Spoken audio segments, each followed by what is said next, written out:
Hi అండి అందరికీ. అమ్మ రుచుల్లోకి స్వాగతం. ఈరోజు మనం Telangana style tasty mutton curry చేసుకుందాం.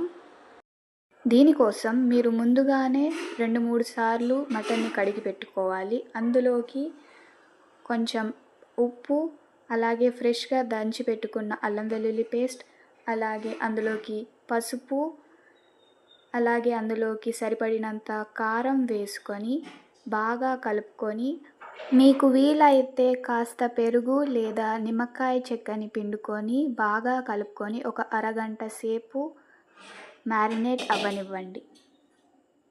ఒక పెద్ద ఉల్లిపాయ, 2 మిరపకాయలు, ఒక మీడియం సైజ్ టొమాటో కట్ చేసుకొని చిన్న ముక్కలుగా పక్కకు పెట్టుకోండి. అన్నీ కట్ చేసుకున్న తర్వాత కుక్కర్లోకి సరిపడా ఆయిల్ వేసుకొని అందులో బగారా ఆకు, దాల్చినీ చెక్క, కసూరి మేతి, ఉల్లిపాయ ముక్కలు, పచ్చిమిర్చి ముక్కలు వేసుకొని బాగా కలపండి.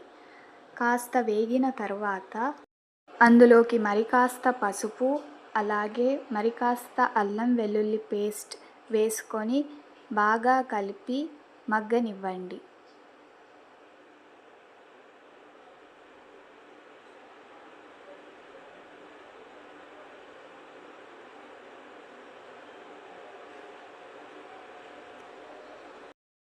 అల్లం పచ్చివాసన పోయే వరకు ఫ్రై చేసుకొని, అలాగే ఉల్లిపాయ ముక్కలు కాస్త రంగు మారిన తర్వాత అందులోకి కట్ చేసి పెట్టుకున్న మీడియం సైజ్ టమాటో ముక్కల్ని వేసుకొని 50% ఉడికే వరకు మంచిగా కలిపి పెట్టుకోండి. తర్వాత అందులోకి కాస్త పుదీనా వేయండి. టొమాటో ముక్కలు కాస్త మెత్తగా అవ్వగానే అందులోకి ముందుగానే కలిపి పెట్టుకున్న మటన్ ముక్కల్ని కొద్దిగా వేస్తూ కలిపి ఒక పావుగంట పాటు మూత వేసి వేగనివ్వండి.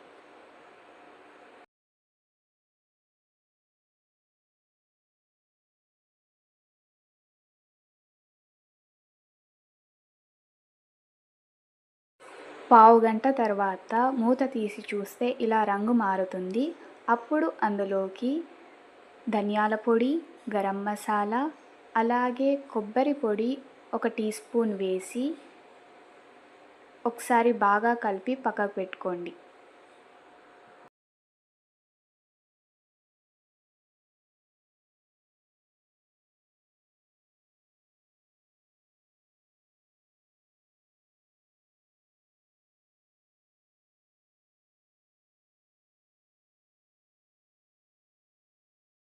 బాగా కలుపుకున్న తర్వాత ముక్కలు మునిగే వరకు నీళ్లు పోసుకొని ఒకసారి అన్నీ రుచి చూసుకోండి.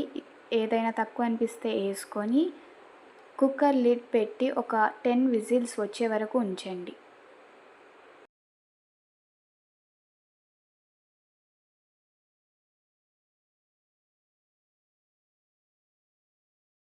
పది విజిల్స్ వచ్చాక కాసేపు ఆగి కుక్కర్ లిడ్ తీసి అందులోకి మటన్ మసాలా, అలాగే కొత్తిమీర వేసుకుంటే మన Telangana style mutton curry ready. ఈ స్టైల్ మటన్ కర్రీ అన్నంలోకైనా రోటీలోకి అయినా చాలా బాగుంటుంది. ఒకసారి ట్రై చేసి ఎలా ఉందో చెప్పండి. Thank you for watching.